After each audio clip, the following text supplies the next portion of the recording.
In this video, we'll explore the concepts of partitioning and the law of total probability. The big idea is this. We can use information about individual pieces of a puzzle to learn about the whole. Consider an example. Let S be the sample space of all McAllister students. Then we can divide up S into two pieces. Students that are MSCS majors, A, and those that aren't, A complement. This is what we call a partition. Technically speaking, A and its complement satisfy two conditions. First, we can write S as the union of A and A complement. And second, these two events are disjoint. In words, every Max student must either be an MSCS major or a non-major, and they can't be both.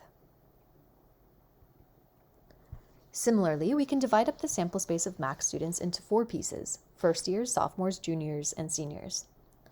This too is a partition. We can write S as the union of these four events, where each pair of events is disjoint. That is, each student must either be a first year, sophomore, junior, or senior, and they can't be in more than one of these groups at the same time. In general, a set of K events, A1, A2 on up to AK, partition the sample space S if each outcome in S belongs to one and only one event, AI. That is, we can write S as the union of the K events. And each pair of events in this set is disjoint. In a little notation alert, note that this symbol here is shorthand for the union of events AI, where I goes from 1 to K. That is, it's shorthand for A1, union A2, union A3, and so on up to the union with AK. As a special case, notice that any event A and its complement partition S. That is, S can always be written as the union of A and A complement, where these two events are disjoint. Similarly, we can partition events into smaller pieces. For example, let's again partition Max students into first year, sophomores, juniors, and seniors. Then let B be the event that a student takes Stat 155 this year. Notice that we can partition these 155 students into those that are first years, B intersect A1, those that are sophomores, B intersect A2, those that are juniors, B intersect A3, and those that are seniors, B intersect A4. Specifically, we can write 155 students, B, as the union of these intersections, where the intersections are disjoint. That is, all 155 students must either be first year, sophomores, juniors, and seniors, and they can only fall into one of these groupings. In general, suppose that events A1, A2 on up to AK partition sample space S.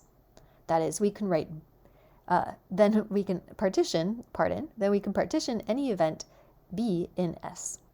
That is, we can write B as the union of its intersections with the pieces of this partition.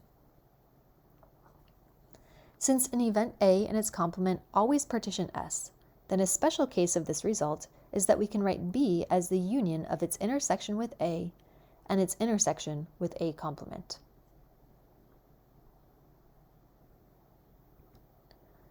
The idea of using individual pieces to learn about the whole translates to calculating the probability of an event. For example, reconsider our partitioning of 155 students into first year, sophomores, juniors, and seniors. Suppose we learn that among all Max students, 1% are first years taking 155, 8% are sophomores taking 155, 4% are juniors taking 155, and 2% are seniors taking 155. Adding up these pieces, there's a 15% total probability that a Max student takes 155 this year. In general, the big idea is this. The total probability of event B is the sum of its non-overlapping parts. Specifically, suppose that events A1, A2 on up to AK partition sample space S. Thus, we've seen that B is the union of its intersections with the pieces of this partition. Since each of the pieces in this union or partition are disjoint, then the total probability of B is the sum of the probabilities of the individual pieces. The probability of B intersect A1 plus the probability of B intersect A2, and so on. Or, in shorthand, the probability of B is the sum of the pieces probability of B intersect AI for I from 1 to k.